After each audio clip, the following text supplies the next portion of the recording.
So, if you guys have the book, you can follow along with the book. I'm going to start from the introduction.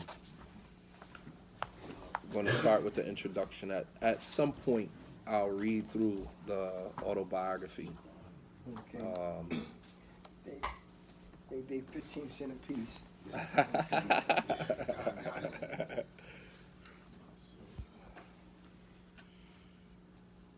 Or should I start from my autobiography?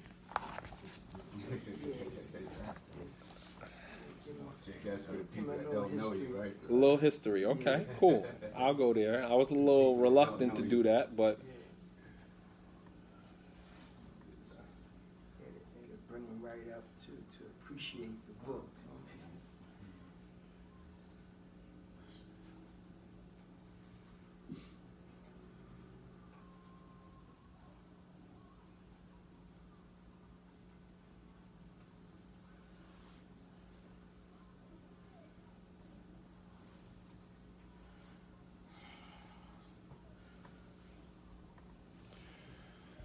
okay. Was you there when Imam Albani was there, Imam Shadeed? No, he died 2 years actually before I got there. Okay. الحمد لله رب العالمين والصلاة والسلام على أشرف الأنبياء والمرسلين وعلى آله وأصحابه أجمعين. Okay, so we're reading from the book He Came to Perfect Moral Character, the persona. Huh? He said, did you start? He said, oh man. No, we didn't start just yet. He didn't About start to. yet. He's just doing his biography. He's doing his biography. الحمد لله رب العالمين والصلاة والسلام على أشرف الأنبياء والمرسلين وعلى آله وأصحابه أجمعين. So we're reading from the book He Came to Perfect Moral Character, the persona of Prophet Muhammad sallallahu alaihi wasallam through my eyes. And I spoke, some time before about why I chose that particular title. Today, inshallah, I'm going to read through my autobiography, which is starts on page 12. All right, and let me give credit to where credit is due. When I started writing this book, I actually started writing this book on my flight to Saudi Arabia in 2009. 2008, October 2008, I left America to go back to Saudi Arabia after having only been home for about 2 years. I graduated in 2007, and I came home June 2007, finished with the Islamic University, and I started to work at a halfway house in Trenton, New Jersey called Bo Robinson.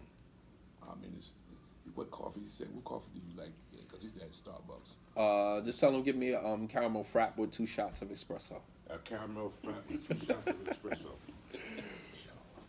All right, so I was home for about 2 years, from 2007 to 2009, about a year and a half, because it was around October 2008.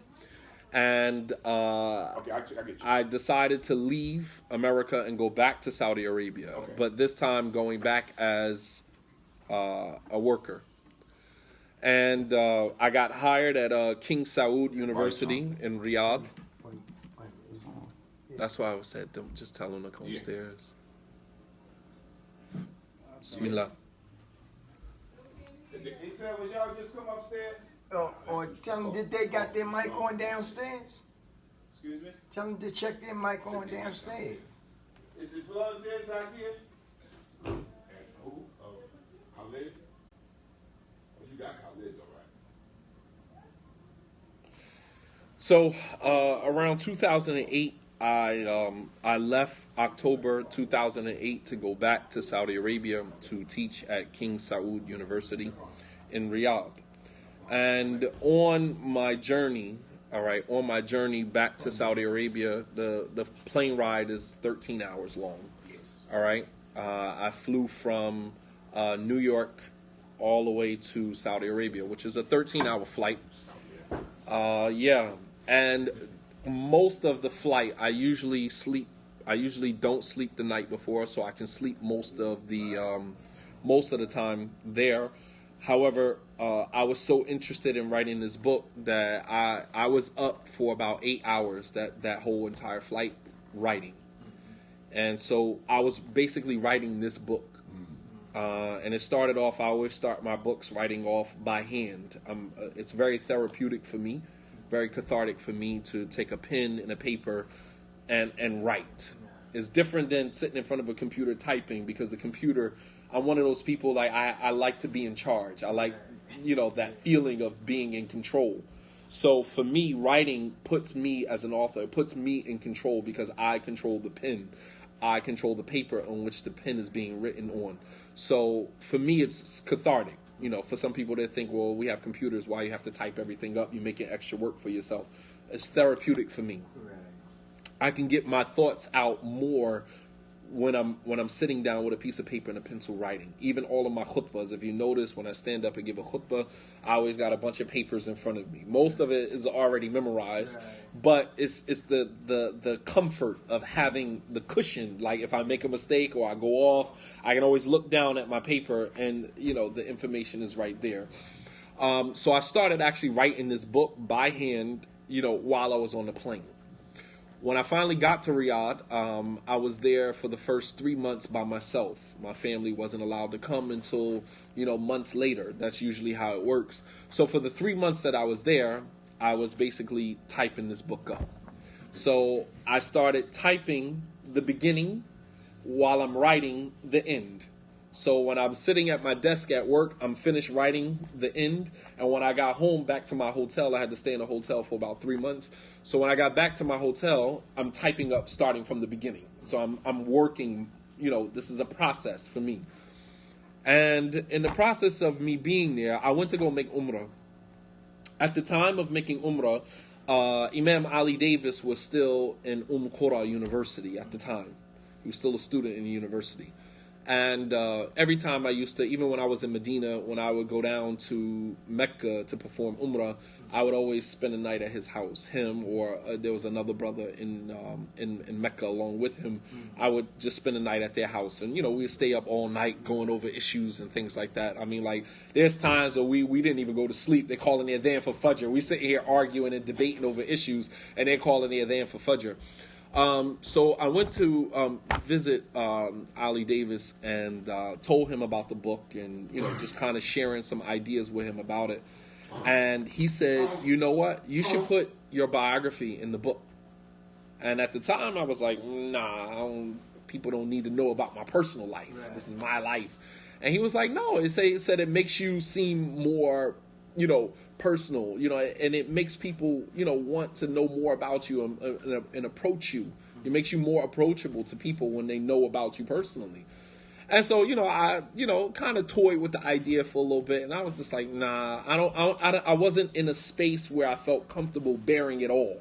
Right. Just kind of letting my whole life story out like that. Even though I had did a video, if you go on YouTube, the Dean Show, Eddie, he does a lot of interviews and things like that. Eddie interviewed me on the Dean Show probably around 2012, 2013. And I kind of gave a little bit of, how I converted to Islam on the Dean Show. So I figured, it was some of the information was already out there. It wouldn't hurt to just kind of give people a window into my life. Usually those things are written about you once you die. And, my fear has always been, I don't want anybody to control my narrative. I control my narrative. You know what I mean? Like, I'm not going to sit back and wait for somebody else to tell my story. You know what I mean? I'm going to tell my whole entire story. You don't ever have to worry about me leaving out any details or any skeletons in my closet. I don't live like that. You know what I mean? I don't live with skeletons in my closet. I'll tell on myself before I let somebody else tell on me. I stand in my truth. I don't have a problem with that. So I thought about it, and, I called him back and I said, you know what? After thinking about it, I think I'm going to just put it in there. So I put, my autobiography in there. So I'm going to read through that just to kind of give you an idea of who I am. All right. I was born on September 21st, 1976 at Mountainside Hospital, which is actually in Glen Ridge, not actually Montclair. It's on the borderline of Montclair and Glen Ridge. To my parents, Karen Haskell, who is my mother's name, who was 18 at the time that she had me. So you can kind of understand, all right, if I'm 42, about to be 42 now, and my mother had me when she was 18, all right, so that means that my mother was 18 years old in 1976. All right, and for those of you who've been around long enough, you know what was going on in the African American communities in 1976. All right, this was a year after the death of Elijah Muhammad. Elijah Muhammad died in 75. This was 10 years after the death of Malcolm X, who died in 65 or 66. Right, so 1 year after the death of Martin Luther King. So you can see, like, and of course during that time, this was when the heroin and crack epidemic started. You know, the crack kind of started around 1980. But prior to that, in the 70s, the choice of drug was shooting up. All right, and my mother was an intravenous drug user. All right, so at 18 years old, you know, you can just kind of giving you an idea of the type of environment that I was born into. You know, my mother was using drugs at the time when she was pregnant with me, you know, when I was born. All right. So my mother was 18 and my father, Nathaniel Coram, who was then 23. So these were young parents, man. These were young parents, man. And I was my mother's second child. I'm my mother's only son, but I have an older sister who's 2 years older than me. Right. And so that made my mother's second child by 18, right?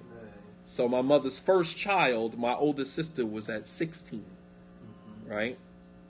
So you can kind of understand, you know, how this situation, and you know, alhamdulillah, all of my mother's children were my father's, the same father for all of them, with the exception of my oldest sister.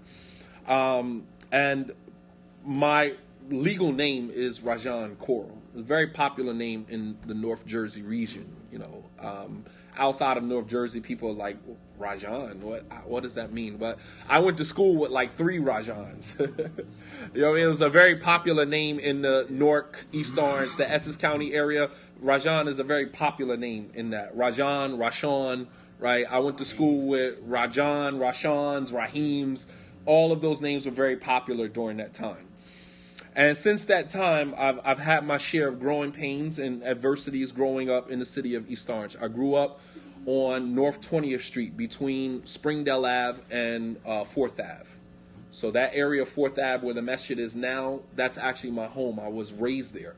All right. I was taken away from my mother by the Department of Youth and Family Services, known as DYFS, here in New Jersey, for reasons that no child should have to bear. My 3 sisters and I were separated and placed into separate foster homes. All right. We were probably left in a home for about a week by ourselves. My oldest sister was about 5 or 6. I was 3. My sister right under me was like 2 or 1. And then we had my baby sister, you know, who's, you know, she was an infant at the time. My mom went out for whatever, groceries or whatever, went to the store and never came back. All right. So we were basically in the home, you know, for days, you know, and my sister at 5 years old, you know, just kind of made it happen, you know, and this is what happens when you put children in those type of environments. They become resilient, you know what I mean? They mature very quickly, you know what I mean? And there are a lot of children right now who their parents go out, buy drugs, don't come back, go out, party, whatever, and the kids are home just kind of taking care of themselves. And I mean, this is normal, even in the Muslim community, very normal. You know, and it wasn't until my next door neighbor heard my younger sister crying, you know, that she came to the door and she asked where my mom was. And my sister was like, we don't know. We haven't seen her. And then, of course, she called the police or whatever. And they came and, you know, Department of Youth and Family Services. And they split us up. So my sister went to one place, my youngest sister went to one place, and the baby was raised. She was the second one. Myself and my older sister, we were raised by foster parents. My two youngest sisters, they were raised by family members who, for whatever reason, decided to take them and not us. It's neither here nor there. And then eventually, I ran away from the home, a few times or whatever. My first foster mother was a white lady, was a white woman, Miss Bennett. And very, very kind lady, man. She's deceased now, but that was the first home that I was in. And then I was put into the home with my older sister. So me and her were basically raised together in the same foster home. All right. And, that obviously was a sore spot for me growing up because I didn't know how to process that. What kid does? You know what I mean? Like, nobody knows how to process that. You understand? So struggling to find my own identity, I never imagined then that all that I endured as a child was going to pave the way for the individual that I would become as an adult. Going through that as you were growing up, you're like, man, this is the worst thing. I would never treat a dog. I remember saying that to myself, like, man, if I ever had children, I would never do that to my kids. I would never raise a kid the way that, I was raised, and I didn't realize that Allah doesn't put more on your plate than what you can handle. And Allah subhanahu wa ta'ala gave me the exact situation that I needed to become the person that I was going to become. As a kid, you don't know, you don't understand that. You just think this is the worst possible situation that a kid could be raised in. I remember being on punishment, staring out the window. Like, I used to say, like, I hate God. I hate you. Like, why did I have to be raised in such a horrible situation? I didn't ask to be here. I didn't ask for this situation. This was my thought process for so many years of my life as a kid. I mean, I literally used to curse God, not realizing that I was actually confirming my belief in God. I wasn't like religious. I wasn't raised in like a religious home, but it was just natural. I would look up and I would just say, like, I hate you. I hate you. I hate God. I hate for you to, like, what type of God puts a kid in a situation like this? What type of God are you? You know what I mean? And this is, believe it or not, this is the thought process of a lot of people that don't understand God. They don't get it. They don't understand. At the tender age of 14, so fast forward, I had my growing pains, and at the tender age of 14, I began a long and arduous journey on a forked road with 3 exits: death, prison, or succumb to the same poison that I was selling to the mothers and fathers in my community. So around 14 years old, my mom got out of jail. She got her own place, and I was 13, and I was in the 9th grade, and my foster family had moved from East Orange, New Jersey to Chesterfield, Virginia, which is the suburb right outside of Richmond. And I was going to Monacan High School there. And my foster father had a gun. He had a pistol that he used to keep in a box. And so at that time, this was in 89, 90. During that time in Richmond and Virginia, it was a lot of house parties. This is when the movie House Party came out. What's the movie with Nino Brown? New Jack City had just came out, right? So, I'm a teenager, so, we're watching this stuff, Scarface, New Jack City, and that stuff influences, you know what I mean? And I'm growing up, I'm still don't really know who I am, so I'm looking for something to identify with. So I take on this gangster persona. So I find, and of course, Juice, which is my favorite movie all time, right? I thought I was Bishop, literally. You couldn't tell me at that time in my life that I was not Bishop. And I felt like I identified, if you look at all of the characters in Juice, why would a child like me identify with somebody like Bishop? Obviously, because I felt like the similarities, right? And this is the way that young African-American boys, we look out into movies and life imitates art. Life imitates art. What does he want? Is this a cold drink? Yes, it's a cold drink. Caramel Frappuccino with 2 shots of espresso. You New Jacks, man. So I found my foster father's pistol, and so I used to take it to school with me every day. Now this is a loaded gun, all right, a loaded 32, nickel-plated 32. Never forget, first pistol I ever put my hands on. And of course, I was the bad guy at school. I'm from Jersey. Everybody down there talk country. So, I was kind of like that guy, the curly hair, looking like special ed. That was the image I was going for, right? Because the special ed was that guy back then, right? So I had the curly high top fade, and, the 3 cuts in the eyebrows, that was me, right? And I had the pistol, so I'm Bishop. I go to school every day. Everybody know that I'm the guy that's carrying the gun. We go to house parties, fight, break out, pull out the pistol, pop a couple in the air. I'm that guy. I'm that guy. Not realizing that I'm not really about that life. You know what I mean? I'm not really about that life. And this is for a lot of young guys that really don't understand. Like you play that role, and there's a lot of guys sitting in prison right now for accidental murders. Right? Accidental murders. You really didn't mean to kill nobody. You really didn't even want to shoot nobody. But you ain't know how to aim the gun. You didn't know the damage that a bullet causes to, you didn't know that bullets, when they enter your body, they break up into little pieces. They ricochet all over the body and hit arteries and sever things and things like that. You don't understand that as a kid. So you're just firing a weapon, you know what I mean? And not really realizing the repercussions. If that bullet hits something and ricochet and hit somebody in the head, that's your body. You're done. You're done. In Richmond, Virginia, they don't play. It's a Commonwealth state. They don't play. You understand? So one day my foster father found out that the gun was missing. I never brought the gun home. I used to stash it outside.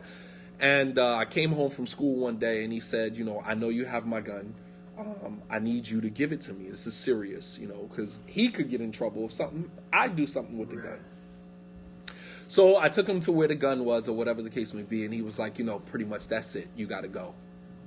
This was the straw that broke the camel's back. You got to go. So they brought me back to Jersey. By this time, my grandfather had helped my mother get her own apartment. This is my mother's own apartment, right? After so many years, she just came home from jail. She got her own place. And so what a great time for me to reunite with my mother, right? I'm 13 years old. This is the first time since I was 3 that I had lived with my mother, right? My mother was like a complete stranger to me, I really didn't even know how to embrace her. I didn't even know how to engage her, you know what I'm saying? I didn't know. All I know is that that's my mom, I've seen her on occasions, when I was younger, and that was pretty much it. So then, I go and I stay with my mom. Obviously, my mom's a single mother.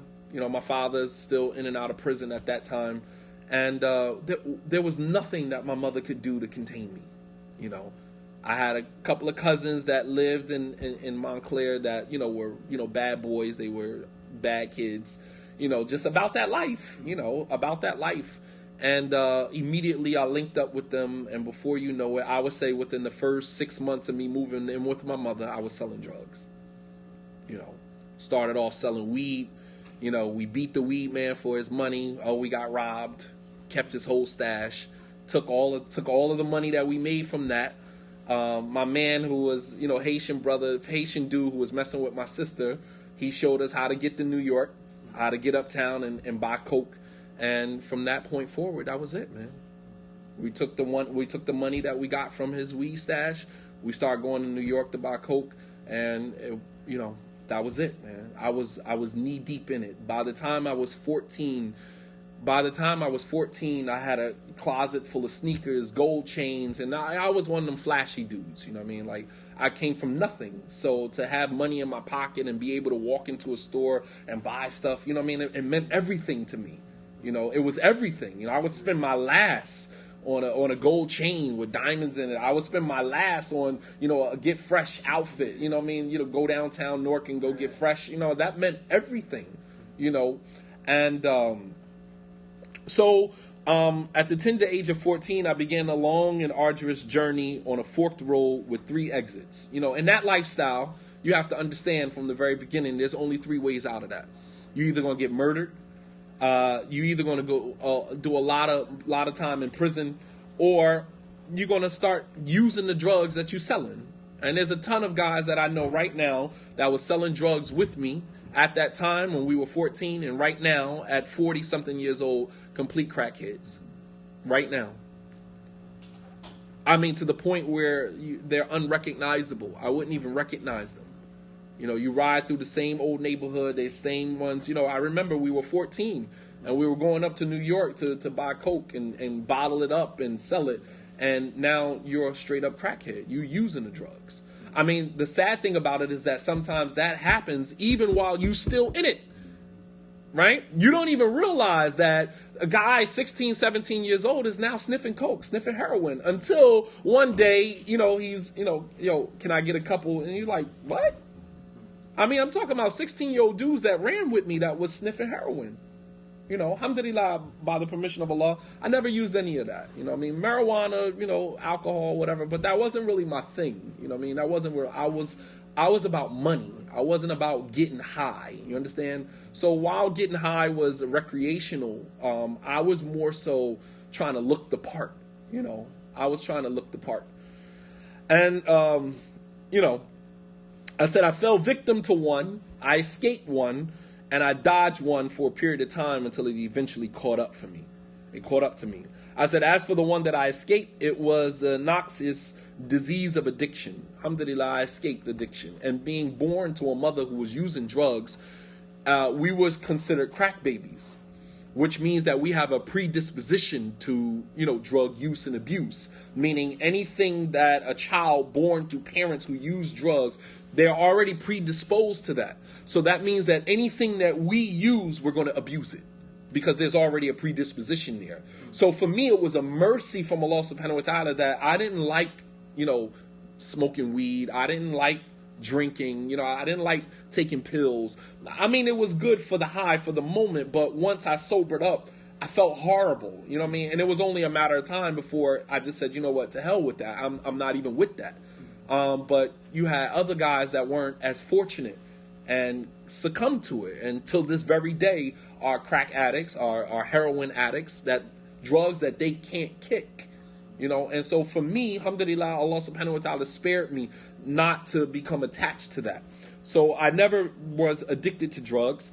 The disease of addiction that has consumed and subsequently destroyed many families in my community, including my own. I mean, you think about it, that, you know, it's a cycle. Here you are born to parents that was getting high, and then you turn around and you start getting high. And it always starts off with selling drugs.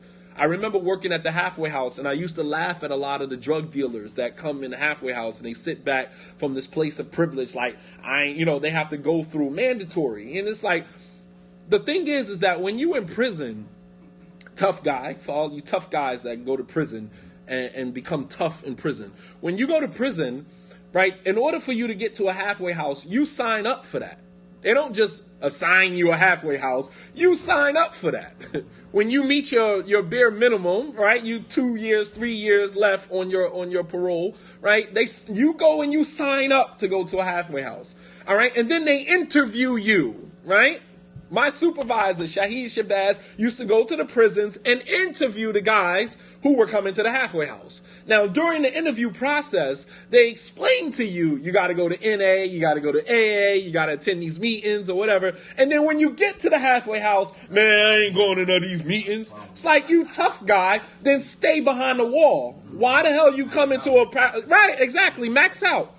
Go the tough guy route. And don't come to the program talking about what you not going to do, and this is for losers, and you ain't no drug addict. The thing about it is that for all the drug dealers who believe that they're not drug addicts, they're not crack addicts, you are actually worse than the crack addict, because at least the drug user has an excuse. They suffer from the disease of addiction. What is your excuse? You selling it to them. You selling them the poison, right? What is your excuse? And then you sit from this place of privilege laughing at the guys in NA and AA trying to get help, really sincerely seeking help, trying to get out of that situation while you sitting back cracking jokes. And no, I used to be, anybody who knows me, when I worked at Bull Robinson as well as Tully House in Newark, I used to be hard on them dudes, man. And some people might have said, well, you lacked compassion because you went through the same process. But I went through Kentuck and Newark. And I went through the whole process, but I didn't fight the process because I knew it was something that I signed up for. And if you were really that gangster, then you would just finish your time behind the wall, so you ain't got to go through all of that. You know what I mean? But nonetheless, the guys that use drugs, you might not be addicted to drugs, but you addicted to the lifestyle that comes along with it. So you just as bad. You have an addiction. It might not be an addiction to drugs, but you have an addiction. And your addiction is to the lifestyle that comes with selling drugs, going to jail, that whole cycle, which now that you're not involved in it, it's a sick cycle. Whether you're using it or selling it, it doesn't matter. It's a sick process. To be out here carrying drugs in between your buttocks, carrying them in your underwears, stashing them under a church, stashing them over here. You have no morals, no values. Stashing them at your baby mother house, stashing them in the pamper bag. You have no morals or values. You are just as bad as the guys that are using the drugs. You are even worse. You are an enabler. You are a provider of the dysfunction of the society that you're living in. How you go to your baby mother house and cut up your drugs, bottle up your drugs. This is the mother of your children. It's a sick mentality, man. Anyway, nonetheless. So I escaped one. As for the one I fell victim to, it was a prison cell that was patiently waiting for my arrival 50,000 years before the existence of creation. Meaning that prison cell was already waiting for me long before I was even created. It was part of my destiny, part of my fate, and it was something that I could never escape. All right. As for the one that I dodged for a while until they eventually caught up to me, it was the death of the pre-Islamic state of unconsciousness, of Jahiliyyah. I died. I didn't die physically. I died morally. And then I was rebirthed, right, into an environment or into a religion, newfound awareness that roused in me the moment that I decided to embrace Islam. So I died, but not physically. I died morally. I died spiritually, and I was reborn. As Allah subhanahu wa ta'ala says in the Quran, one of my favorite ayahs. This ayah was actually sent to me. The first time I ever heard this ayah was sent to me by a brother who was in the Essex County jail with me before. We were both sentenced around the same time. We were sentenced to go to separate prisons. And, we were just talking, at the time. He was trying to be an aspiring rapper, and thank you, Jazakallah khair. And neither one of us had any idea that we were going to become Muslim, right? We're in the Essex County jail waiting to get sentenced. Well, we were sentenced waiting to get shipped to our respective prisons. We exchanged numbers or whatever the case may be. If you got home, call my family. If I get home, you call your family, whatever. Never heard from this guy again. I was in Yardville Youth Correctional Facility. I was there for about a year and a half. I had taken Shahadah, started growing my little peach fuzz. And I had another charge, so I had to come from Yardville back to the Essex County Jail. This was like the summer of like 98. And they actually lost my paperwork, so I actually stayed in the Essex County, worst summer of my life. I actually stayed in the Essex County Jail for about 2 months. They lost my paperwork. I was just sitting, But in the process of that, I got a chance to spread Islam because I came back. Now I was a Muslim, right? I was on 7 and 8, one of the most dangerous tiers on the Essex County jail floor. That's where they keep the murderers. But since I was already a state prisoner, they couldn't put me on any other floor. So during that time, I ran into the same guy. And he saw that I was a Muslim. I was telling him about Islam. I ran into a couple of other guys that I knew from Jahiliyyah. They saw that I was a Muslim. One of them actually told me, get the hell out of my face. I don't want to hear nothing about that religion. And like literally 10 years later, he took his Shahadah. So subhanAllah, it's amazing how Allah subhanahu wa ta'ala uses you in ways in which you don't even realize the impact. Just seeing you, right? Just seeing you with your beard and your thobe. And, at that time, I was Mr. Muslim, right? You couldn't tell me nothing, right? And when I got back down to the prison, I got a letter from this same guy who had taken his Shahadah after we crossed paths. And he sent me the first beginning of the, how jail letters go, Bismillah ar-Rahman ar-Rahim in Arabic, and then, they quote ayat. It's like you're writing a book, right? So I opened the letter. It was from him, and this was the first ayat at the top of the page. Can he who is dead, to whom we gave life and a light by which he can walk amongst men, be like he who is steeped in darkness from which he can never come out? أَوَمَنْ كَانَ مَيْتًا فَأَحْيَيْنَاهُ وَجَعَلْنَا لَهُ نُورًا يَمْشِي بِهِ فِي النَّاسِ كَمَنْ مَثَلُهُ فِي الظُّلُمَاتِ لَيْسَ بِخَارِجٍ مِنْهَا. Subhanallah, I read the ayat and it had impacted me because I realized that ayat was referring to me. I was dead. I died, and Allah subhanahu wa ta'ala gave me life. A new outlook on life, a new consciousness of Him subhanahu wa ta'ala. In the year 1996, at the age of 20, I was sentenced to 10 years in state prison with a mandatory minimum of 5 years to be served before I would be eligible for parole. Garden State Youth Correctional Facility became the university where I would earn my bachelor's degree in being a man.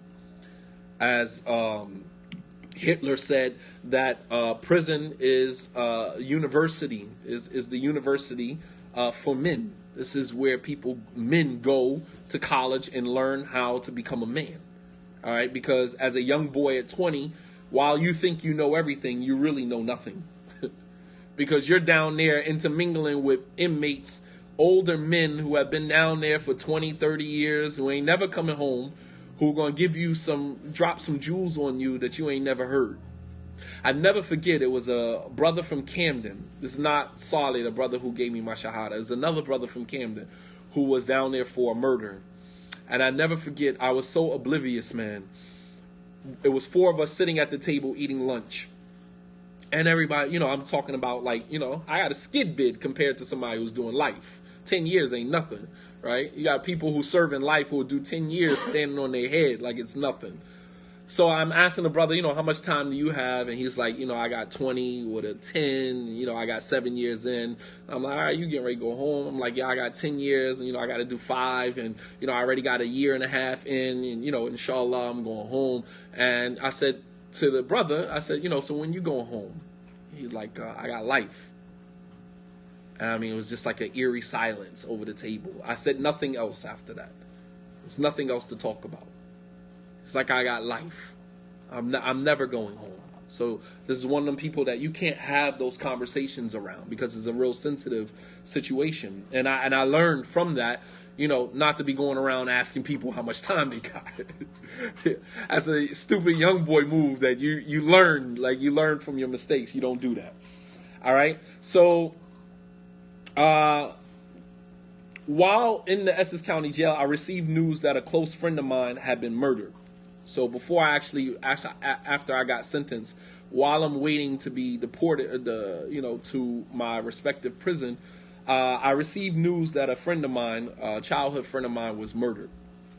His name was Yafeyu Fula, known to the world as Gaddafi, one of Tupac Shakur's proteges from the group The Outlaws. This is a very close friend of mine. As a matter of fact, I was close with all of them. However, Gaddafi, as well as Fatal, these were people from my hometown. They were from Montclair, and we knew each other before the rap and all of that stuff came into play. All right.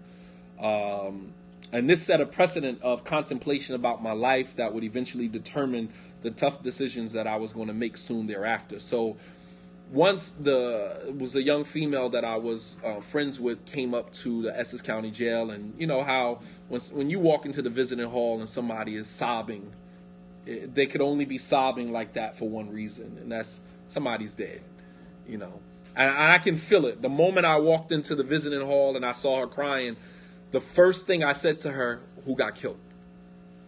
I could feel it in my stomach. And I'm like, who got killed? And she just looked up at me with, tears in her eyes, and she said, Gaddafi. And I just dropped my head and I was like, nah. Because I was just with him. Before I got locked up, I was just with him. No way. And it was just, it was really that the 7 stages of grief. And the first stage is denial. You're denying the fact that this is happening. No way. You can't accept that. I was just with this guy. No way. And, as it stands, that's what happened. However, I didn't know that was another piece of my puzzle. That was another piece of my puzzle, right? So Yafeyu's murder forced me to reconsider the lifestyle I had previously chosen for myself due to my subjective thinking, lack of parental guidance, poor choices, and most importantly, less than stellar role models. I didn't have role models. I didn't have people that, uncles. All of my uncles was in prison. My mother had one brother, and he was in prison my entire life, my entire childhood. I didn't meet him face to face physically until I was about 17. He came home talking that, you got to respect your mom. And I'm like, man, you better go kick rocks, man. I'm knee deep in the drug game. You talk about respect. Man, come on, man. Miss me with all of that. Ain't nobody trying to hear that, man. So by that time, it was like all that kicking knowledge and all that other stuff. It was really irrelevant at that time because I was already gone. I was long gone.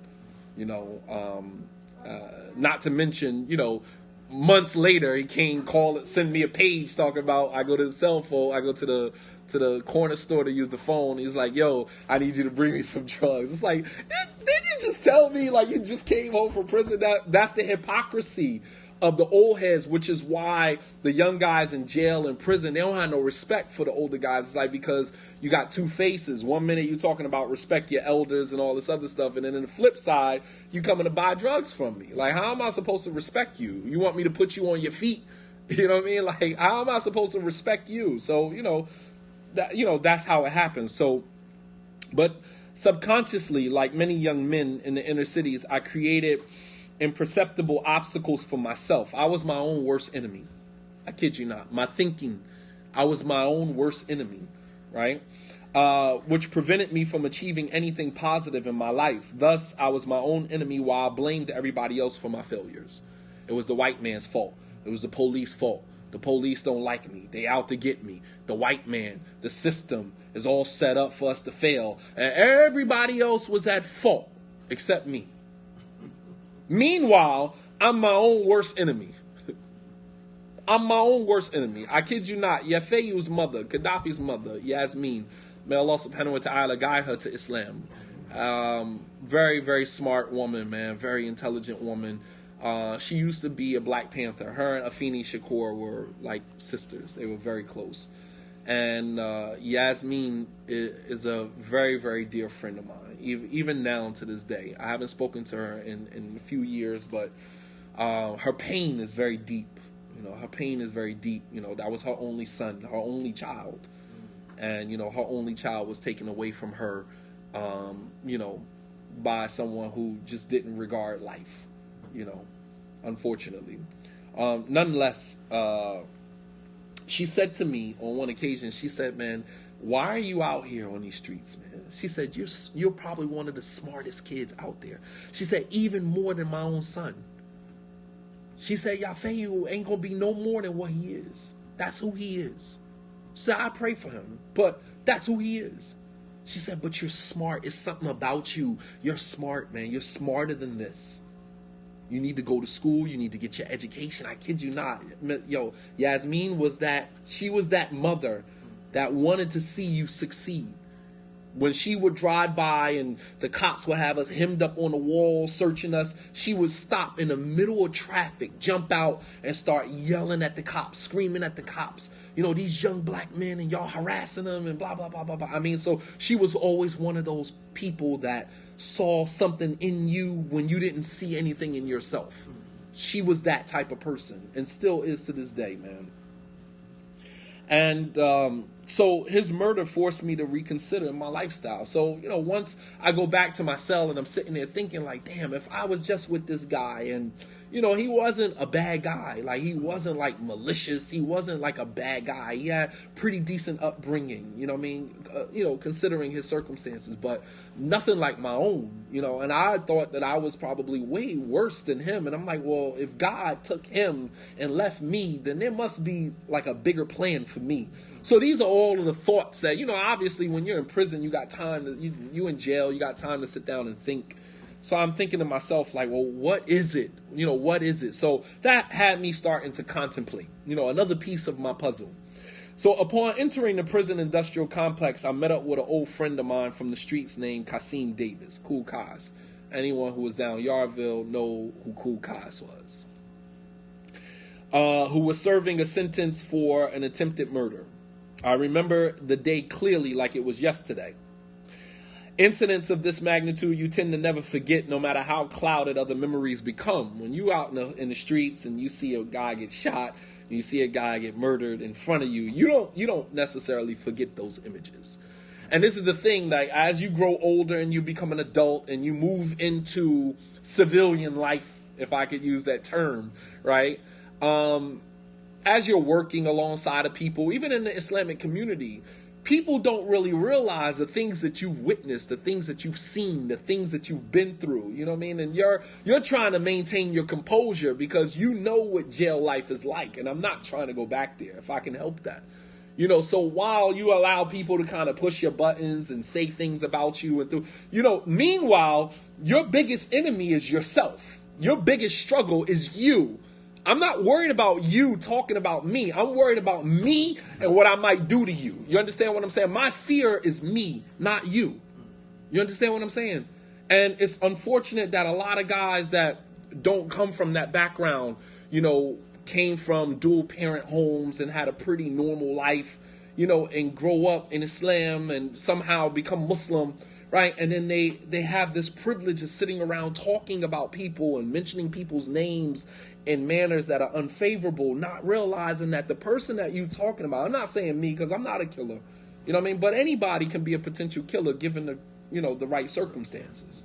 You understand? You put anybody back against the wall, they'll become a completely different person. You know what I mean? And we have to be conscious of the things that we say about people and the consequences that, may come to you as a result of that. Everybody doesn't have the self-restraint that Allah subhanahu wa ta'ala obligates on us in the Quran and that which is obligated upon us in the Sunnah of the Prophet sallallahu alaihi wasallam. Everybody doesn't have that. Some people still struggling, including myself, So nonetheless, the images in my mind are as clear as the sun on a hot summer day. It was the summer of 1994 and I was 17 years old. I never forget. I watched with my own eyes as the bullets from his chrome-plated .45 caliber shot past my face with expediency and accuracy, piercing the body of his contender. I never saw Qasim again after this incident until the day that I entered prison, or as Hitler called it, a university paid for by the state. So this was the last time I saw Qasim, right? So 94, this happened. He went on a run. There was a friend of mine who used to go down south, get guns, bring them back up, sell them, whatever the case may be. So, my whole crew clique, we was gunned up. Everybody had guns. You know what I mean? I had a gun on me, gun in my stash, gun at home. You know what I mean? Like everybody buying the guns up. And this is how the guns are filtered into, our communities, right? So he had this, nickel-plated, 45. It was very pretty. And, it was only a matter of time before the right situation arose for him to use it, right? This is how young guys who get a hold of guns, walking around the environment, the neighborhood with the gun, you ain't got nothing else better to do, and you're just waiting for a situation to pop off so you can have an excuse to use your gun, right? Which is why I don't own a gun till today, right? I don't own a gun till today because I realize that I become a different person when I have access to a weapon. Most people do. Going for your weapon becomes your default. Thinking your way through the situation, using patience, exercising self-restraint, all of those things go out the window when you have access to a weapon. going for your weapon, especially if you license in Delaware, you get licensed for a weapon like it's nothing. And I've really been trying to, restrain myself from going to get my license because I know it's a process. Once you get your license, you're going to the gun store, right? You got gun stores on the streets like it's nothing. You got open carry in Delaware. You got white guys walking in the movie theater with open carry, gun on their hip, sitting in Starbucks with gun on their hip. I mean, I know me, and I cannot put myself in those situations because I know that in those situations, when you have access to a weapon, your default is to pull your weapon rather than solve the situation with, intellect, utilizing what we have from our religion of, patience and understanding and trying to talk your way through the situation. Your default is to just go for your weapon, and I don't want to put myself in that situation because having a weapon on you, there's too many situations out here for you to use your weapon. Situations pop off all the time, no matter where you are. I mean, like a 15-year-old kid just got dragged out of a bodega in the Bronx just a couple of days ago and was literally macheted to death right there in the middle of the street. 15 years old. I mean, situations pop off. You just in the store buying something and guy walks in with a knife. I mean, like it's too many situations out here, for you to use your weapon. It becomes too easy. So, for that reason, I personally don't have a weapon, that doesn't mean I don't have access to one if I needed it, but I choose not to. I choose not to go that route, because in our situation, in our environment here in America right now, we are like the Wild Wild West right now. This is what America has become. And this is exactly what the powers that be want our environments to become. Give them guns and let them kill themselves. It's another way of population control. You understand? That's exactly what they want. You're talking about a society of people who spend the vast majority of their hours, the 24 hours that they've been given in a day, spend the vast majority of those hours inebriated, intoxicated. Like, we're Muslims, so we don't necessarily use drugs or alcohol, right? I haven't touched a drug since the day I took my Shahadah, period. I haven't touched a drug, haven't touched a cigarette, haven't touched alcohol. I have never gone backwards, alhamdulillah, since that very day that I took my Shahadah. So a lot of times when you live a sober lifestyle, you tend to think that everybody around you is sober when that's not the case. The moment you pull out of your driveway, everybody in just about every car that's whether in front of you or behind you or on the right of you or left of you, everybody is on some type of drug. Everybody. Prescription drugs, marijuana, alcohol. Man, I got family members that take sips of alcohol soon as they get up in the morning. It's a lifestyle. You understand? Meanwhile, you sober, making all these moves and decisions while not being on any drugs at all and surrounded by a bunch of, an environment full of crackheads. This is our environment. And then these people have access to weapons. Access to weapons. We're giving them licenses to carry weapons while you walking around inebriated, drunk, intoxicated, and you have a license to carry a weapon, So I literally watch, my man Kaz gun this guy down. Man, it's a big guy. And it was a real simple situation, man. But here again, when you got access to a weapon, you're less likely to talk the situation out. It was all over a kid sitting on his car alarm go off. He come out the house, rah, rah, rah, rah, rah. My man Kaz pulls out his pistol. The guy still keeps walking up on him because some people ain't scared of a gun. They don't care that you got a gun. Some people don't give a damn. Literally. So for all of you tough guys that pull out your guns, and some people don't care that you got a gun. You understand what I'm saying? Some people don't care. They gonna walk and literally when he pulled the gun out in the chrome-plated 45, you can't miss this. This was in broad daylight. And dude did not flinch. He kept walking up on him, and it's like, bow, bow. And I'm sitting there on my bike like, wow, watching this happen. And I can literally feel the bullets going past my head, right? That's how innocent you are as a kid. As an adult, the moment you hear something that sounds like a gunshot, you run it for ducking, because you realize bullets don't have, no particular target. You know what I mean? You could be aiming right at an individual and still miss him. You understand? So I never seen him again after this until the day I entered into the prison, and he was right there at reception. To make sure that, you got people coming in, make sure your people get taken care of. So that was, me entering. He got word that I was coming, as information in the prison system moves faster than the speed of a 5G network, right? People already know why you there, who's coming. We already get the word before you get there. Oh, such and such coming down. He just got transferred from Trenton over here. He's going over here. Like, it's ridiculous. Inmates know more about what's going on the street than many people that are already on the street. So, and he met me in the reception area. He brought some cosmetics, books. They give you the state issue cosmetics. When you got people down there, they giving you commissary stuff. You get VIP exclusive stuff. You all right? So he brings me, cosmetics, and most importantly, he brought me Islam. He didn't even know it. I took the stack of books to my cell. He came down. He had a box of stuff. He's like, yo, make sure my people get taken care of. Whatever. And he gave me a box, and the box had some books in it, deodorant, some other things.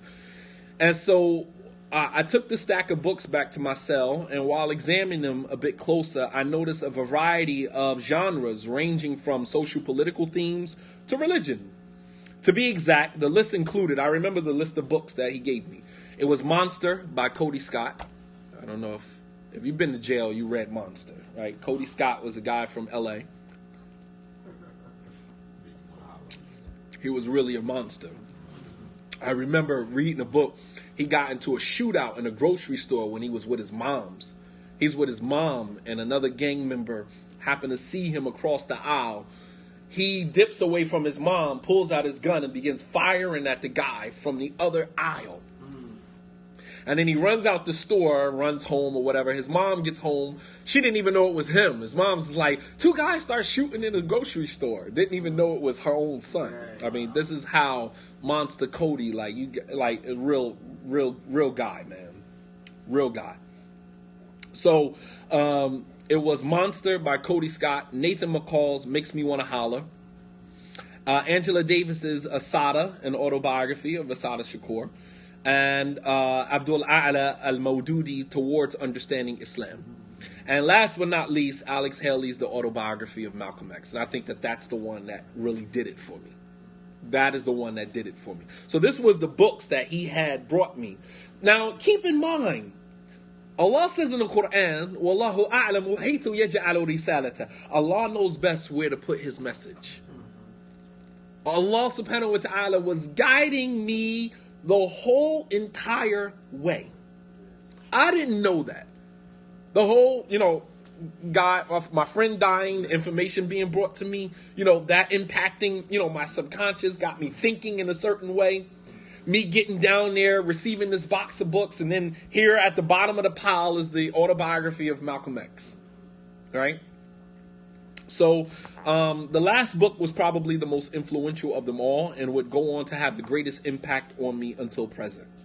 It actually played the most significant role in the decision that I was going to make in the near future about becoming a Muslim. This was perhaps the first time since I'd reached the age of puberty that I had actually sat down to read an entire book cover to cover. I was like anti-book. I ain't read nothing. I sat down on a stoop in front of a Chinese store, in front of a liquor store, selling drugs all day long. I didn't read anything. Nothing. And, to be in an environment where now you don't have nothing but time but to read, I devoured everything. There was not a book that was handed to me except that I devoured it. I found in Malcolm X's autobiography experiences that resonated with me on levels that were unexplainable. Not so much from a religious standpoint, but more from the challenges of life that he was exposed to due to the candid and sincere nature of his character. The potential to be someone great, but the lack of awareness and resources to bring it into fruition. The potential to be great, but you lack the wherewithal. You lack the resources. And there's so many guys that are sitting in prison right now with tons of years, man, that were geniuses, man. Geniuses. They may have gotten years for drug dealing, may have got years for, kingpin charges or whatever the case may be. But had they taken those experiences and used them in a different manner, they could have been, the next Steve Jobs, the next, Warren Buffetts. These are the Warren Buffetts of our society, of our environments. You understand? Some of these guys were millionaires on the streets, man, just on selling drugs. I'm not going to mention any names, but I'm from the North New Jersey area, and I'm sure you guys know here, in the South Jersey area, Atlantic City, Camden, man, like, we know guys that are sitting in prison right now. I know a guy from North New Jersey right now who's probably in his mid-30s right now, sitting with a life sentence, man, that got a kingpin charge, that was a freaking genius, man. Given the right circumstances and the right situation, he was a genius, man. Genius. But unfortunately, his genius was exploited, by Shaitan for other reasons, and he ends up behind bars, while, real criminals, white-collar criminals who steal billions and millions of dollars from people on a regular basis are walking around with suits and ties on, driving Bentleys and living in huge houses in Beverly Hills. They're geniuses, but they do their crimes in a way where they get away with it, where society accommodates them, whereas our geniuses, they, are exploited. And their genius is used for, reasons that are demonic and shaitanic, and they're put behind bars as a result of that,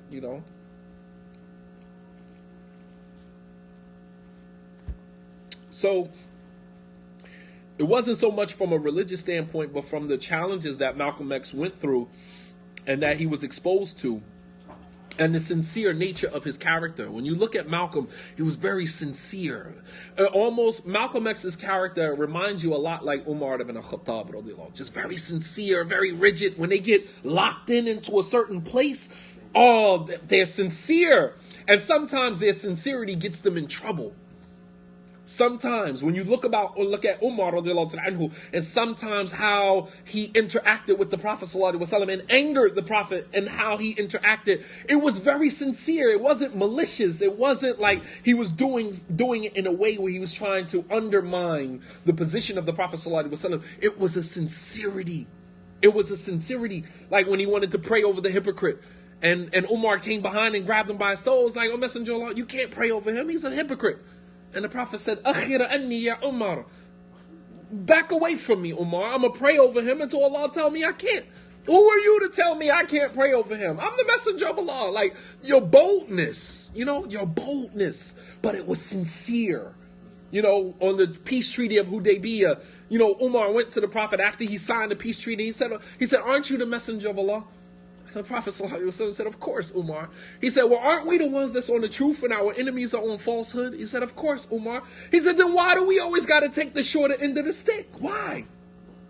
He said, "I am the Messenger of Allah and I don't disobey my Lord, Umar. This came from Allah. This ain't from me." Umar didn't understand that. But the sincerity, you understand? And sometimes that sincerity gets you in trouble, And I relate to that because I like to believe that I'm a very sincere person. And anyone who knows me, I don't come at you sideways. I'm not a trickster. I'm not a slickster. I give it to you straight up, raw, uncut. That's who I've always been. I've always been that type of person. As a matter of fact, the charge that I got locked up for, Hussein Fatal, was my co-defendant. He was my co-defendant. But they were my drugs. And rather than, let somebody else take the weight with me, it was mine. And I pled out to it. It was my stuff. He ain't had nothing to do with it. He just happened to be in the cab with me at the time when the police pulled the cab over.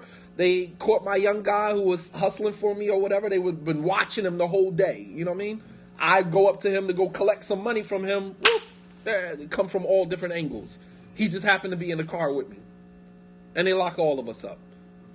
And, he's looking at me like, dude, like, I ain't had nothing to do with this, man. Like, this is your stuff. That's your man, right? And, and I had to take the weight for it. I'm a stand-up type of guy. That's the type of person that I am. You know what I mean? I'm not going to let nobody take the weight for something that's mine. And you have some dudes that would have never said nothing. Zip, we're going to take it to trial.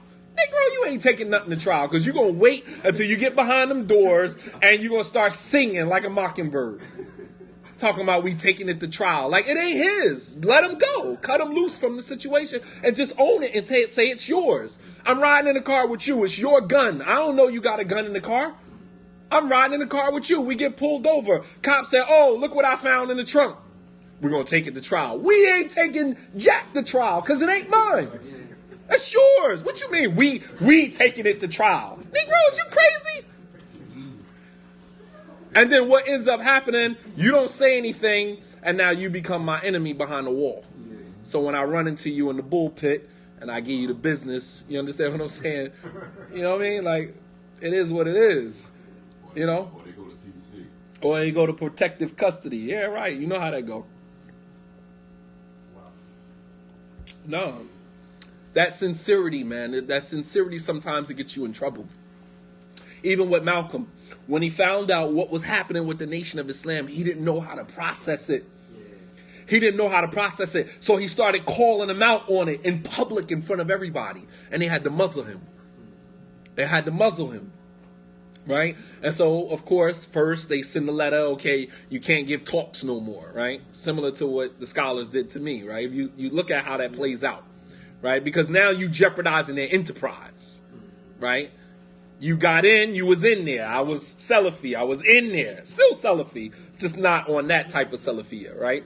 You in there. So you know the inner workings of it. So you have the potential now to shut the whole thing down. So we got to muzzle you. So now you can't give talks no more, right? That's what the Nation of Islam did to Malcolm X. They muzzled him. You can't talk no more. So he went on his hiatus, not talking anymore. Then he started speaking. Then they said, you no longer represent the Nation of Islam. So when you talk now, you talk independent of the Nation of Islam. You don't represent the Nation of Islam. So here again, you're not Salafi. The Sheikh said you off it, you're not Salafi. So now when you speak for you as an individual. You don't speak on behalf of the Salafis because you're not Salafi, right? Pay attention to how this stuff works, man. So eventually, he started calling them out, and then, of course, the straw that broke the camel's back is when he said about Elijah Muhammad that, any grown man who gets a 15-year-old girl pregnant that's not his wife has to be insane. Something has to be wrong with him. And those were the words that eventually got his life taken. Because that was the straw that broke the camel's back. You're talking about a man that people regarded as a prophet of God, as a messenger of God. You understand? People will kill you for their beliefs. And rather than, and the thing is to say to Malcolm X, if he would have just, been a little bit more savvy, or if he'd have just been a little bit more, he'd have finessed it a little differently, and perhaps he would have been here, would have been asking Malcolm X to be other than Malcolm X. There was no other way he would have been able to handle that situation other than the way that he did, because that's who he was. You understand? I hate when people revisit situations and say, oh, if he would have just did this. Basically, what you're asking me is to not be me. Shadeed Muhammad, if you would have just went back to the scholars, if you would have just apologized, if you would have just did this, if you would have just did that, then, maybe you could have been, part of the Salafi clique. And to ask me to do that is to ask me to be other than who I am, which I don't know how. I don't know how to be other than me. I'm sorry. That was never going to happen. That is never going to happen. So, to ask Malcolm X to be other than Malcolm X is an expectation that is unrealistic. So, I was amazed to see how refined, he had become after embracing what, he thought then had been the religion of Islam. I was intrigued by the years of internal suffering he had experienced and the fact that he was able to find his silver lining under such circumstances, which was absolutely admirable. We're talking about Malcolm X, how he went to prison and was able to refine himself, and he was able to find an outlet for all that pain, right? As Alex Haley said, that that the Nation of Islam gave Malcolm X the platform and the mallet to hammer out all of his pain. And you can hear it in his early lectures. You can hear the pain, in his voice. You can hear it in his lectures. And then, of course, over a period of time, he began to refine himself and realize he began to soften up and mature, right? Mature. Similar to Umar radiallahu anhu. When Umar became the Khalifa, he gave the khutbah. His first khutbah, he said, I'm hearing people whispering, saying that Umar was very shadeed, very rigid during the time of the Prophet and during the time of Abu Bakr, and he's going to be rigid with us. He said, I'm hearing whispers about this. He said, yes, during the time of the Prophet sallallahu alaihi wasallam, he said, kuntu sayfan sultan. I used to be an unsheathed sword. I was uncontrollable. Right? When you take the sword out of the sheath, I'm cutting anybody that comes next to me. I was that during the time of the Prophet sallallahu alaihi wasallam. I was like an unsheathed sword. He said, and then during the 2 years that Abu Bakr was the Khalifa, I was the same way. He said, but now that I am the Khalifa, he said, my shiddah, my harshness is only reserved for those who seek to make the lives of the Muslims difficult. He said, but for the rest of the Muslims, they get nothing but rifq. They get nothing but gentleness from me. So if, for the vast majority, I'm going to be gentle. And my harshness is reserved only for those who seek to make the lives of the Muslims difficult. So he had matured. He got the lessons that he needed to get. And so did Malcolm X. That actually sounds like actually a good book. The comparisons between, Malcolm X and Umar bin al-Khattab radiallahu anhu. That is actually a good book. That's actually a good book. That would take some work. That would really take some work, but it's doable. It's doable. Because then it would you would get a chance to see Umar's personality in a different light. And you would be able to now, because Malcolm is probably the closest example that we would have to that, you would now be able to make it relatable through Malcolm X. So it would definitely, be a good one. And that's what we need. We need real human examples that we can connect with. Right. And that would be real good. Right. Inshallah. I'll make a mental note of that. Inshallah. All right. So one of his close friends said that the Nation of Islam gave Malcolm the mallet to hammer out all of his frustrations. So after reading his entire autobiography for the first time, I said to myself, if I was ever going to accept a religion, it would be the religion of Islam. That's the process. You start to say, all right, now we're doing the process of elimination. If I was going to be Muslim, then it's going to be the religion of Islam. I met Qasim in the gym a few days later, and he asked me, how did I find the books? I told him that I was still reading, but they were very interesting nonetheless. He was going to the court to play basketball, and he took a chain from around his neck, and it had the name of Allah subhanahu wa ta'ala on it in Arabic. I recognized the writing from the calligraphy I saw on one of the books that he gave me. It never dawned on me that he was Muslim, right? But how? How could someone who callously cut a man down in the middle of the street in front of so many people, how could he be a Muslim? But then again, how could someone like Malcolm X become a Muslim with the background that he had? So these are all of the thoughts that are playing in my mind. I'm like, nah, no way this guy is Muslim, man. What do you need? Okay. All right, so I'm going to pause so we can call the adhan, inshallah. Allahu Akbar, Allahu Akbar. Allahu Akbar, Allahu Akbar. أشهد أن لا إله إلا الله.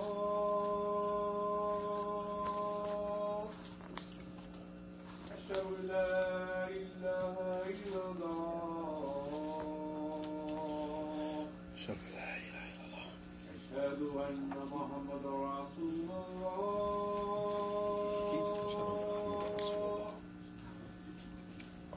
أشهد أن محمدا رسول الله. You want me to sign it? Yeah. Give me got a pen. حي على الصلاة.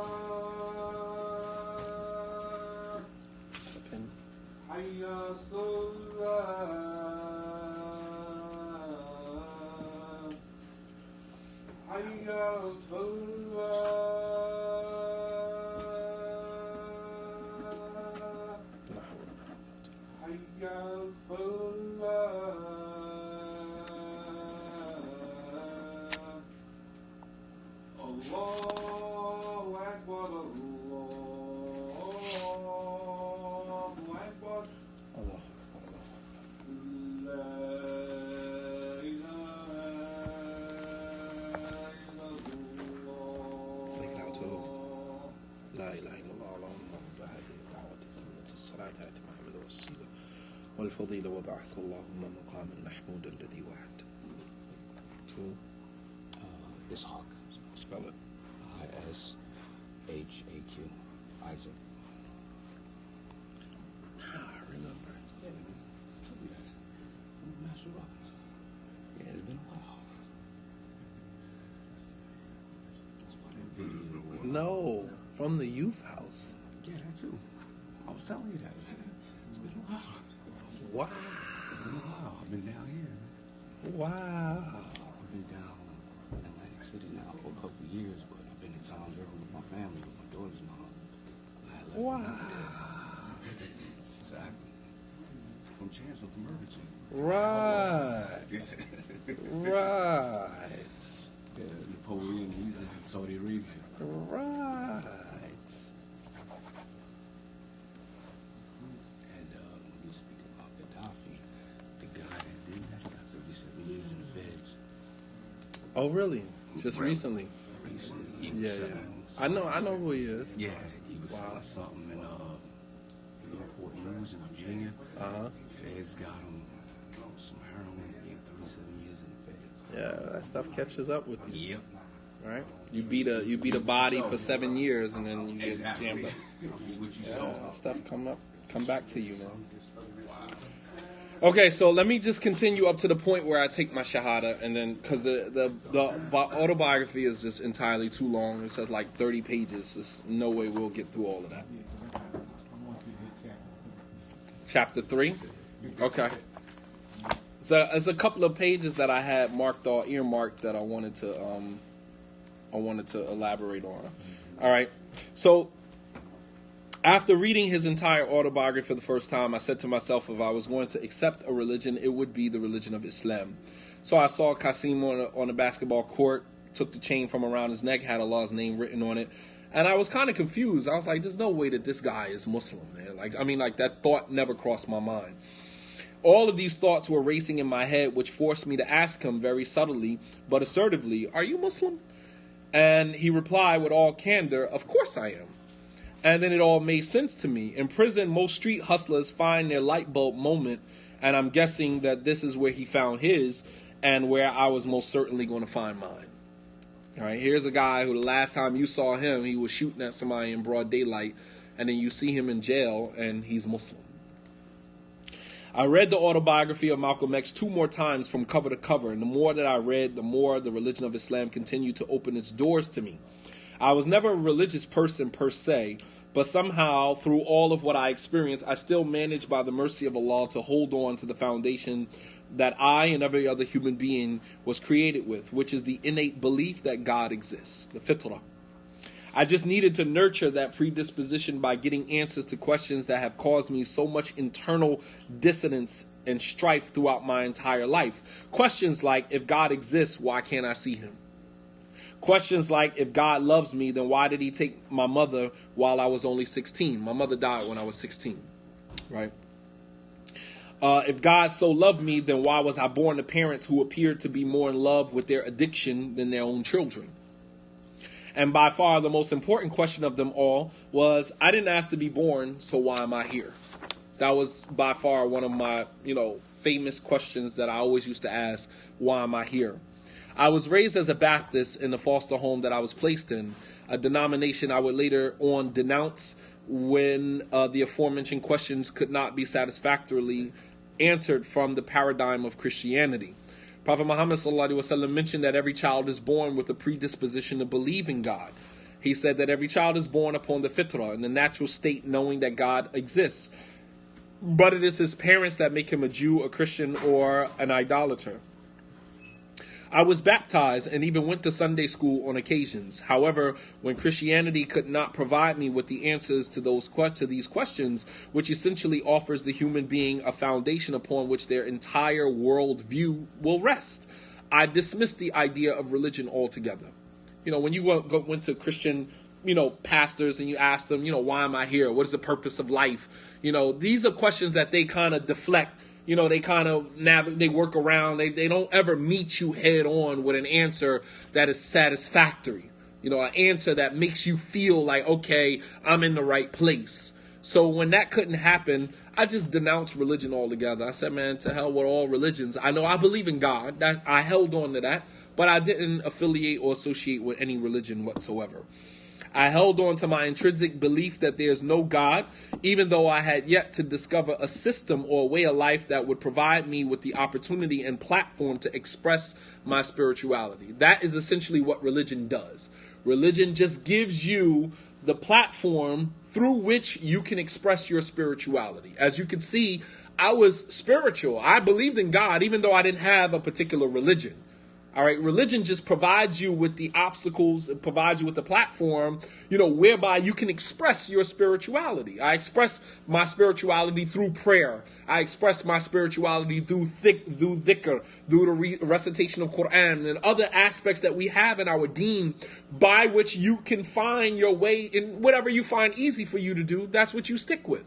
Some people, it's easy for them to pray. Some people, it's easy for them to fast. Some people, it's easy for them to give charity. Some people, and I mean, there's tons of things that we can do in Islam to express your spirituality. The Prophet ﷺ said the most beloved deeds to Allah are those that are done with continuity, even if they're small. So it's not about, it's not about the quantity. It's about the quality of the deed, the consistency of it. Find your niche in the religion, right?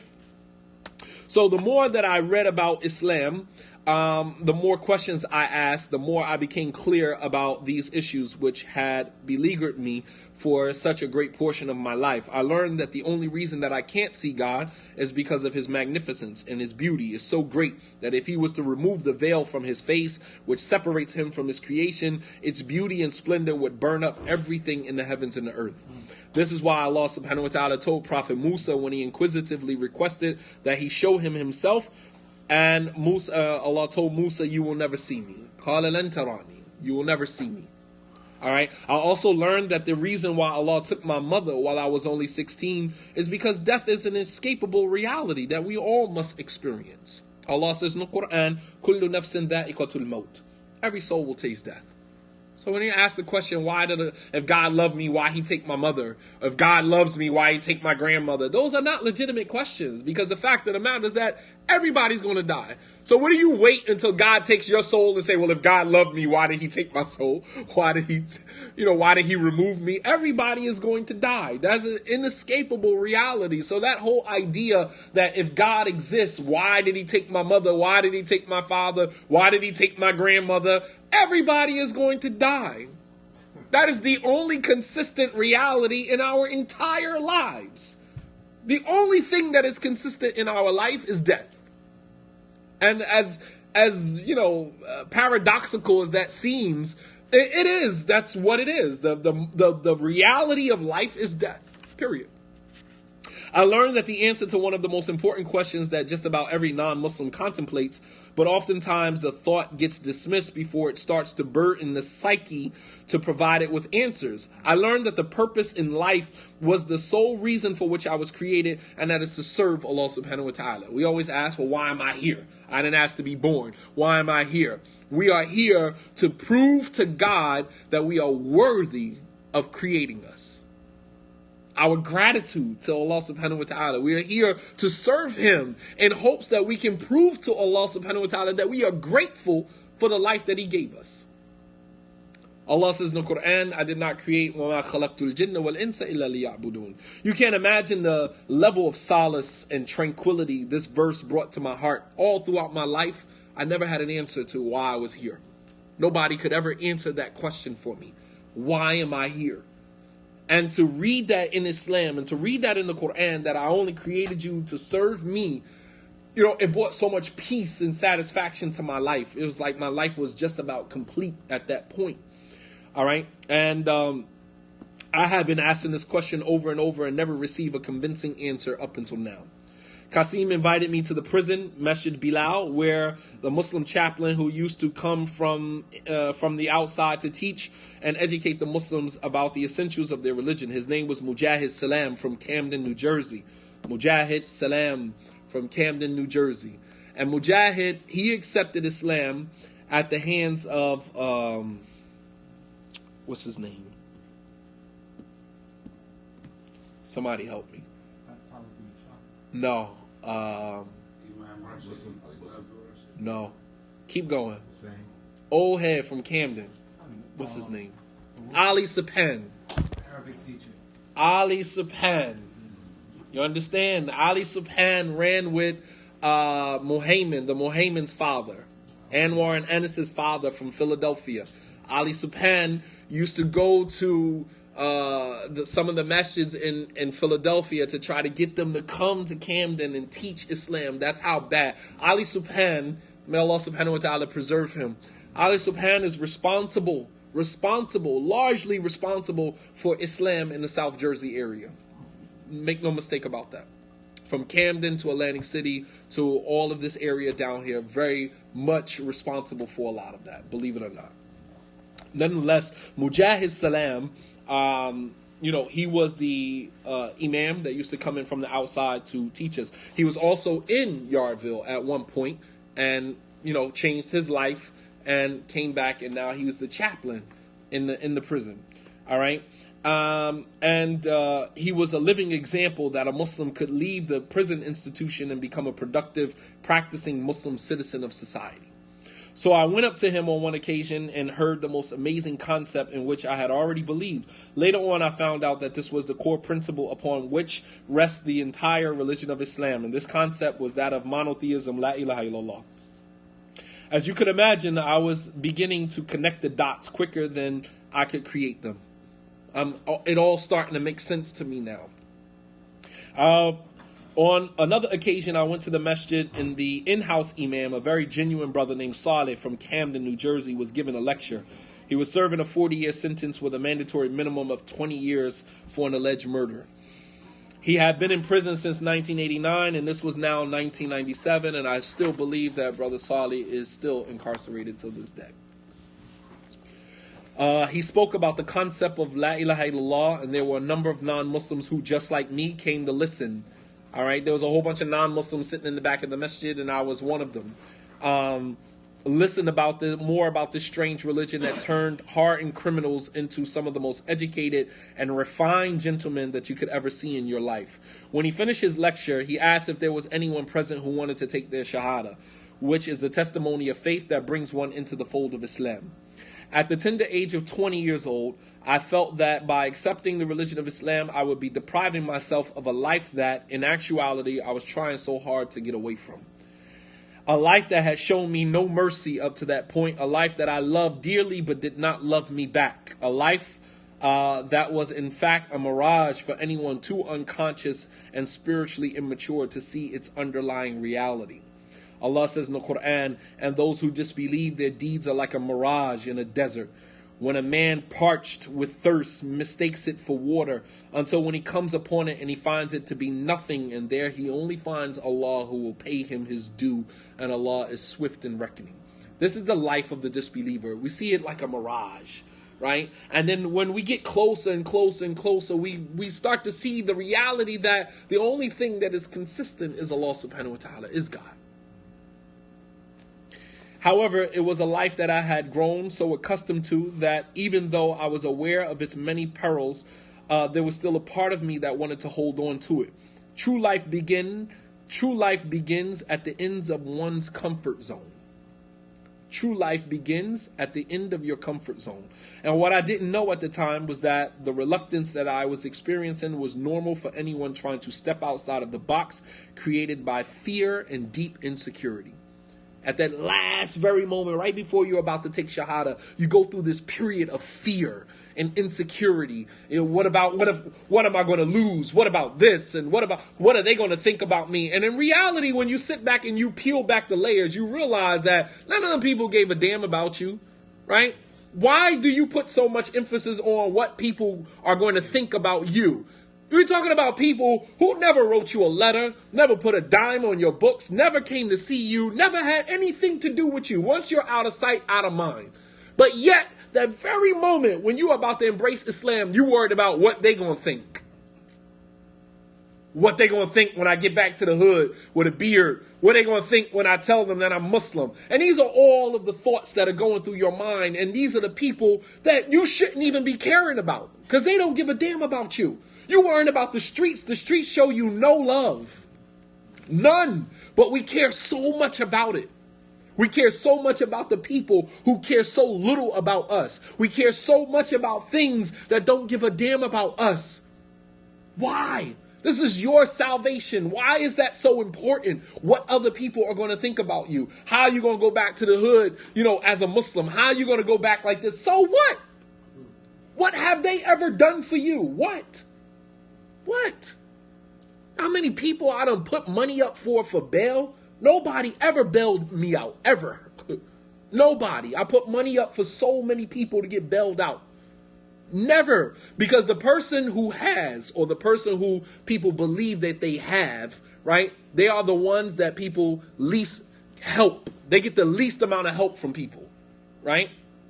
People say it all the time. The person who you think that person has it, they are the least person to get help from other people. When in fact, they need just as much help as everybody else. But everybody think that they got it, so they good. They don't need nothing. You understand? And it's just like, okay, just because I got a little money doesn't mean that I don't need help. But you're constantly helping everybody else. And then when it comes time for you to make a decision, when it comes time for you to choose you got to consider everybody else. Man, I don't have to consider anybody. The fact that I embrace Islam and I'm the least person that you need to worry about as my debt paid to society. I can walk down the street. You ain't never got to worry about me running your pockets. You ain't never got to worry about me hitting your stash. You ain't never got to worry about me riding in a car with a gun. I'm the one that you don't need to worry about. My debt is paid. We even. My embracing Islam made me and the hood, we're even. I don't owe you nothing. You don't owe me nothing. Right? Like Umar said, that I want to leave this world. La li wa la alayya. I want to leave this world, nobody owing me and me not owing nobody. That's how I want my life to be. I don't want nobody owing me nothing, and I don't owe nobody nothing. I don't owe you nothing. I don't owe you an explanation for why I became Muslim. I don't owe you an explanation for why I look the way I look. I don't owe you an explanation for why I don't want to come hang out with you. I don't owe you anything. Don't ask me for anything. I don't owe you no money. All debts were settled. If I owed you anything prior to me becoming Muslim, then consider it, a debt settled. I'll pray for you. That's all. We even, Stephen. And this is the mentality that keeps brothers going back and forth, because it seems like we're indebted to the hood. We're indebted to our baby mothers. We're indebted to the people that, snitched on us. This dude snitched on you. How do you owe him? You don't owe him nothing. Right, exactly. He did you a favor. But for some reason, we have this thought process that we feel like we are indebted to places, people, and things that don't give a damn about us. And as I gave a lecture some time ago, it's okay to choose you. It's okay to say, you know what? I'm putting myself first now. I put me first now. I put everybody else first in my life. I put my mama first, put my kids first, put this one first, the baby mama first. I put this one first. It's time to put me first. And it's sad, because the moment you do that, it's like everybody else is like, well, what about us? It's like, I've been doing you for so many years. It's time for me to do me. Because y'all are insatiable. You'll never be satisfied. Never. Never. You're never satisfied. Insatiable. And so at some point you have to learn that, you know what? I'm putting me first now. My priorities come first now. And there's nothing wrong with that. When the Prophet ﷺ was given an option, Allah gave him an option to either remain in this dunya with his companions or leave this world and be with Allah subhanahu wa ta'ala. What did he choose? He chose to leave. It's okay to choose me. I love you. You're my companions. I love you. But it's time for me to make my choice now. His last words were, Bar Rafiq al-A'la, know the highest companionship. That was his response to Jibril's choice. And those were the last words that came out of the mouth of the Prophet ﷺ. His last words were, Bal al-Rafiq al-A'la, know the highest companionship. And that was in response to Jibril's choice to either stay here or be with Allah. And he chose Allah subhanahu wa ta'ala. So we have to understand that at some point it's okay to choose you. It's okay, and there's nothing wrong with that. And that was something that people who knew me, they had to get comfortable with that. That's your journey, not mine. I made my journey. I found my way to Islam. That was my journey. Your journey now is to learn how to accept me for who I am, because that ain't changing. I remind my grandmother right now, to this very day, the day I came home, I went to my grandmother's house. The first thing my grandmother said to me when she saw me, she said, wonder how long that's going to last. I ain't say nothing. I just reminded her. My grandmother's in a home for the elderly. I went to go see my grandmother about 2 months ago. And I was like, Grandma, remember when I first came home and you was like, I wonder how long that's going to last? She's like, boy, shut up. That was like 20-something years ago. Wonder how long that's going to last, huh? She was like, boy, shut up. But the point that I'm making is that I didn't do a lot of this about how I'm going to come home and do this. I didn't even tell anybody. I had one aunt, my Aunt Tara. Tara, if you listening, shout out to you. She was the only Muslim that I knew. And I sent her a letter and told her that I had taken Shahadah. I was too embarrassed to tell anybody else, not because I was scared, because I didn't know if I was going to be able to go home and live up to the example. So I said, you know what? I'm not going to say anything to anybody. I'm just going to do it. I'm just going to practice it, and people can make their own judgment call. But I'm not going to be here, hey, I took Shahadah, I'm Muslim now, and calling everybody. I didn't do that. I let my example show without me having to say anything. And so eventually, I took my Shahadah. However, it was a life that I had grown so accustomed to, even though I was aware of its many perils, that was still a part of me that wanted to hold on to it. True life begins at the end of one's comfort zone.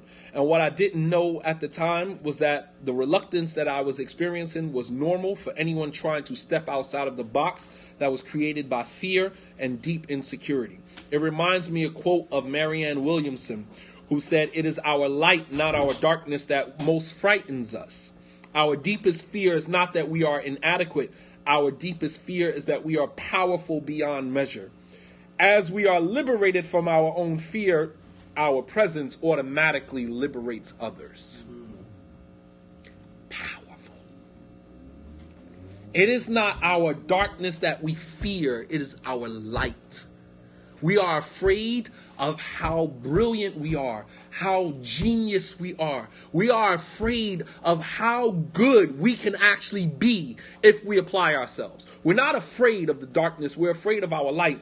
And as we liberate ourselves from our own fear, our presence automatically liberates everybody else from their fear. When people see that you're not afraid, people used to see me walking in my hood with a white thobe on. People used to be hitting the deck. Oh boy, here come this dude. You know what I mean? I made it cool for people to be Muslim. I made it okay for those who were Muslim from amongst my friends for them to say, you know what, I'm Muslim, I'm fasting. It's like, damn, I never even knew you was Muslim. But they saw that other people were liberated from their fear, and it automatically liberated them from their fear. That is why it's important for us to maintain, our Islamic identity. That's most important. And so a Caucasian brother named Abdulaziz, he came up to me and he breathed life into me with the question until this day. He said to me, if you believe that Islam is the truth, I said yes. He said, if you die right now knowing that Islam is the truth, how do you stand before Allah? Words was like somebody just pounded me in my head with a brick. He said, if you believe Islam is the truth and you die without accepting Islam, how do you stand before Allah? Knowing that you believe that this is the truth and you refuse to accept it. I said, you know what? I'm ready to become Muslim. Right there on the spot. It was a Caucasian brother, Abdulaziz, I never forget, from like Middlesex County somewhere. He gave me my Shahadah right there on the spot. Actually, he called Sarli over, and Sarli gave me my Shahadah right there on the spot. From that day forward, I never looked back. I never looked back from that day forward. This was in 1997. I never looked back after that. I've never gotten high, never touched a drug, never had sexual relations with a woman that I wasn't married to, never engaged in any time. I never missed a salah from that day all the way up until this very day. There's never been a time in my life where I did not pray. I've fasted 21 Ramadans from that day. I've never missed a Ramadan. I never missed a prayer. Never went backwards, ever. And I don't say that in me tooting my own horn. I'm saying that to let brothers understand that you don't have this whole wishy-washy practice of Islam. You don't have to do that. You don't have to do that. You can set your sight on obeying Allah and get into that destination and goes forward without even, and you know, one of those things, I'm one of those people, I don't care what somebody thinks about me. I think I've proven that to the Islamic community. I don't care. When I have my mind set on something, I am going to do that. You can say whatever you want. You can tell your story walking. I'm going to do what I believe is in the best interest of me. And I don't care who believes otherwise. I don't care who thinks what I'm doing is crazy. You know, maybe you'll see it later on. But I have to do what I believe is best for me. And as long as you stand on that, man, people respect that. People may not get down with you on that, but they're going to sit back and be like, man, like one thing I can say about you is I respect you, man. Like you say what you in your zone, and that's it. You don't allow nobody to take you out of that. I remember running into my man Haas. We was in the county jail. Haas was, blood. He was blood out. You know what I mean? Just wild cat. And I was a little reluctant to even go to him and talk to him about something because I know his demeanor, can be real indignant sometimes. So I go over to him like, Haas, what's good, man? He's like, yo, man, what's up? I'm blood out, blah, blah, blah, damu. I'm like, all right, cool. I said, I'm Muslim now. It's like, man, I don't want to hear that Muslim stuff, man. Get out my face with that stuff and blah, blah, blah, blah, blah. And I ran into him, maybe about a year or two ago. And he was like, man, pray for me. Pray for me. You understand? And the reason why the pray for me is because they see you remain steadfast. You stayed the course the whole time. Never deviated from that. And person may not want to get down with you and what you on, but they have no other choice but to respect that. That consistency. That says something. You know what I mean? And we all have that. And we all need to, put that, forward. So, it's important, man. It's important. I don't share my story, to big myself up. I know I ain't nothing, man. And I'm concerned about how I'm viewed by Allah subhanahu wa ta'ala. In the eyes of the people, like the celebrity, I'm not into that stuff. I didn't need Islam to be famous. I didn't need that. I didn't come into this for that. It just happened. It happened. I can't even explain how I ended up where I am. But what I do know is that along the way, along your journey, man, our responsibility is to empower and uplift people and allow that light of Islam to shine on other people. If you found good in Islam, then we should be able to share that with other people that came from the same dark places that we came from and share that with them, man. No need to leave people in darkness by sitting back from a place of privilege talking about how astray everybody is and how, messed up in the game everybody is, man. Share that with them, man. Share that. There was a time when on my personal Facebook page, I never used to post anything Islamic because I'm just like, these people I went to school with, people from my hood, and I'm just, just created the page just to share stuff with them, but I would never put anything Islamic on there. So one day I was in Montclair and I ran into my cousin, female cousin of mine. She was like, why don't you, you writing books and stuff, why don't you post like some of that stuff on your Facebook page? I said, because most of the people on my Facebook page are not Muslim, man. Like, there ain't nobody trying to hear all of that. And she was like, so what? She said, so what? You never know how your words is going to impact somebody. She's a non-Muslim. She was like, so what? You never know how impactful your words are going to be on somebody. She was like, post it anyway, so what? And I started to do that. I had people like reaching out, inbox me like, yo, I've been listening to your lectures for this. And I'm like, really? Non-Muslims. I had a non-Muslim woman who we went to high school with. She inboxed me one day and she said, you don't know how your words have helped me through some of my darkest moments. It's a non-Muslim. So, allow that light to shine, man. Allah subhanahu wa ta'ala didn't give us Islam for us to hoard it and keep it to ourselves. Give that to other people, man, and let that shine. So inshallah ta'ala, we'll stop here. Wa sallallahu ala nabiyyina Muhammad wa ala alihi wa sahbihi wa sallam tasliman kathira wa akhiru da'wana and alhamdulillahi rabbil alameen. Jazakumullahu khair. I didn't mean to take up the whole time with reading the biography. There's some couple of chapters that I did want to breeze through, but inshallah, after the salat, if there was any questions or whatever, you had any pages that you wanted to, look over, or any quotes or anything from the book, inshallah, then we'll take a couple of minutes to do that, inshallah. Jazakumullahu khairan.